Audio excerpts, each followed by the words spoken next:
नागपुर में केंद्रीय राज्य मंत्री रामदास आठवले ने बकरी ईद विवाद, विधान परिषद चुनाव और मराठा आरक्षण आंदोलन पर बड़े बयान दिए हैं। उन्होंने कहा कि बकरी ईद पर विवाद नहीं होना चाहिए और प्रशासन को माहौल शांतिपूर्ण रखना चाहिए।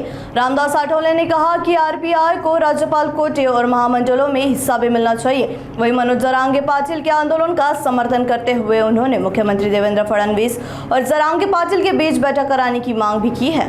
बकरी जी आहे ती सर्व देशभरामध्ये साजरी केली जात आहे आणि बकरीच्या वेळेला मतलब बकरी काटण्याची अशा पद्धतीची एक परंपरा आहे। त्यामुळे यामध्ये वाद करण्याची बिलकुल आवश्यकता नाही आणि बकरीच्या निमित्ताने अनेक हिंदू लोक भी मुसलमानांना बधाई देत असतात आणि मुसलमान सुद्धा दिवाळी असेल, दसरा असेल, गणेश उत्सव असेल, नवरात्र उत्सव असेल, हमारी बुद्ध जयंती असेल, भीम जयंती असेल, शिव जयंती असेल, त्या वेळेला सर्वजण त्याला सहयोग करतात। क्रिसमस असतो त्यावेळेला सगळेजण त्याला सहकार्य करत असतात। मला असं वाटतं की वाद करण्याची आवश्यकता अजिबात नाहीये। मीरा भाईंदर मध्ये काय वाद चालू आहे अशा पद्धतीची माहिती आहे, पण तो वाद करू नये।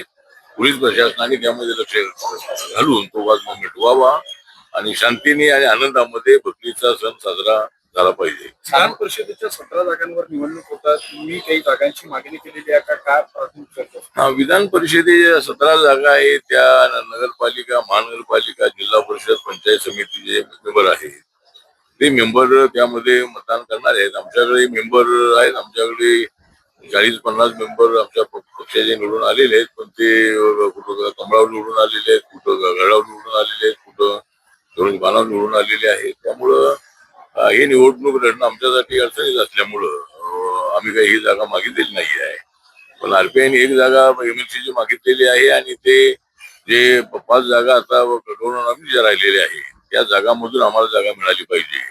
मागच्या 9 जागा ज्या होत्या त्यामध्ये 6 जागा बीजेपीला मिळाल्या होत्या आमदारातून निवडून देण्याच्या। त्यावेळेला आम्हाला एक जागा मिळेल अशी अपेक्षा होती, पण त्यावेळेला काही ती जागा मिळाली नाही। माननीय देवेंद्र फडणवीस यांनी आश्वासन यापूर्वी दिलेलं आहे की आरपीआयला एक जागा आम्हाला द्यायची आहे। त्यामुळे आता ज्यावेळेला 5 जागा ज्यावेळेला आता त्याचा निर्णय होईल त्यावेळेला त्या 5 जागातून एक जागा आम्हाला मिळाली पाहिजे असा आमचा आग्रह आहे। आणि रिपब्लिकन पार्टी ऑफ इंडिया हा महायुतीचा एक घटक पक्ष आहे आणि त्यामुळं आम्हाला आमचा हक्क मिळाला पाहिजे, आम्हाला वाटा मिळाला पाहिजे अशी आमची माननीय मुख्यमंत्र्यांकडे, देवेंद्र फडणवीसांकडे आग्रही मागणी आहे। महामंडळाच्या वाटपात देखील तुमचं कुठेही स्थान दिसत नाही, या 3च पक्षांवर दिसत आहे। महामंडळाच्या बाबतीत तुमची काय भूमिका? मला असं वाटतं की महामंडळाच्या संबंधामध्ये सेना आणि राष्ट्रवादीचं म्हणणं असंच आहे की रिपब्लिकन पक्ष हा बीजेपीच्या कोट्यामध्ये आहे। त्यामुळे बीजेपीच्या कोट्यामध्ये ज्या जागा येतील, ज्या चेअरमन पदे येतील, काय सदस्य पदे येतील, त्याच्यामध्ये रिपब्लिकन पक्षाला नक्कीच 1-2 तरी महामंडळाचे अध्यक्ष पद मिळतील अशी अपेक्षा आहे।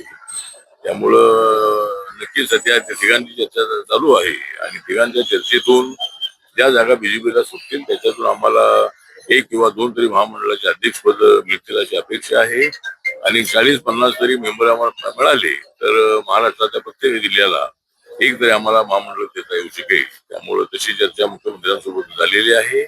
त्यामुळे नक्की ते शब्द पाळतील अशी आम्हाला अपेक्षा आहे। मनोज जरांगे पुन्हा एकदा मराठा समाजाच्या आरक्षणाला घेऊन आंदोलनाच्या